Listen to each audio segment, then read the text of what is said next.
Finally, I would like to invite Vamsi Vanparthi, founder of GyanWeb Solutions, onto the stage and have a seat.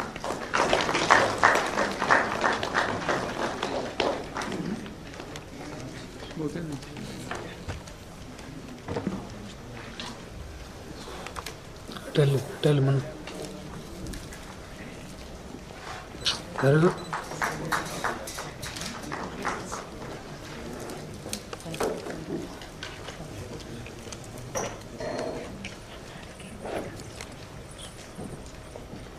The stage that was barren a few minutes ago has now turned into a blossom garden with the gracious presence of our esteemed guests. They brought a new life to the stage. Now I would like to give a brief introduction about our guest, Professor K. Nageshwar Garu. Professor K. Nageshwar Garu, a renowned political analyst, is a member of the Legislative Council of Andhra Pradesh. He is a science graduate and later took a master's in journalism and doctorate in political science. He extensively commented on contemporary economic issues, including union and state budgets on television.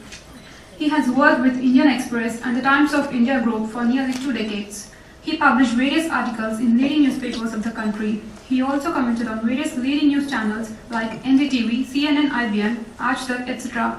on regional developments. It is not exaggerating to say that several news channels seek his guidance and expert advice on a very frequent basis. He has been on the guest faculty of National Academy of Administration, Missouri, AP, Press Academy, Dr. Murray Channa Reddy Institute of Human Resources Development, and many journalism schools. He also published in many national and international media journals. Earlier, he was the head of the Department of Journalism, Osmania University, and used to run a Telugu news magazine. He was a governing council of AP Press Academy. He won the UGC Career Award in Journalism in 1994. He traveled to Maldives in June 2007 to deliver a lecture at Maldives Police Service. Presently, he is the chief editor of IndiaCurrentAffairs.org, which is an online source of information on current developments concerning India ranging from politics to science. Now, I request our guest, Professor K. Nageshwar Garu, to come up to the dais and speak a few words.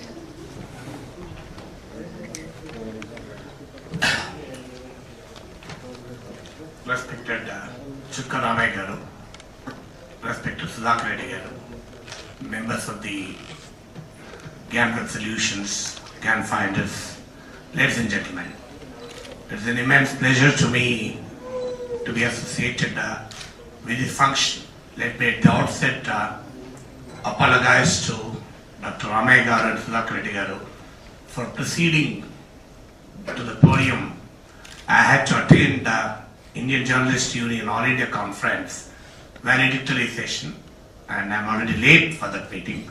So please bear with me for my inability to be present here to them. I have gone through the literature and I've gone through the presentation. It's quite exciting because today the traditional mode of education is fast changing. Technology is increasingly becoming an interface in the dissemination of knowledge.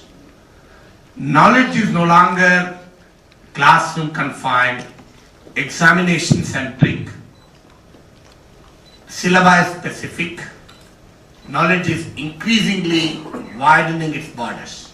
It is increasingly becoming multidisciplinary. Somebody who has the talent, somebody who has the knowledge can always give the knowledge. Surprisingly, this is, in fact, I also have my personal experience. I never learned economics in any formal school. I was a science graduate with mathematics, physics, electronics, then did my post-graduation in journalism, doctorate in political science. And I am now teaching Indian economy, issues in Indian economy at the Birla Institute of Technology and Sciences, Pilani as a visiting professor there. So this experience reveals an engineering student is getting training in economics, an engineering student getting training in contemporary India. This semester I taught them contemporary India and journalism. Next semester I'm teaching them current affairs and issues in Indian economy. Here the trainer or the trainee have nothing to do with the subjects.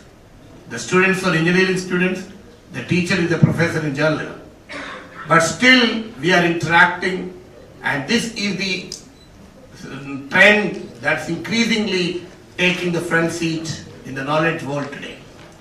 As long as you have the knowledge, as long as you have the ability to disseminate that knowledge, and as long as a person requires that knowledge, it's a simple interface between the two. So as I already explained, the classroom specific, the examination oriented, the syllabi specific mode of education is increasingly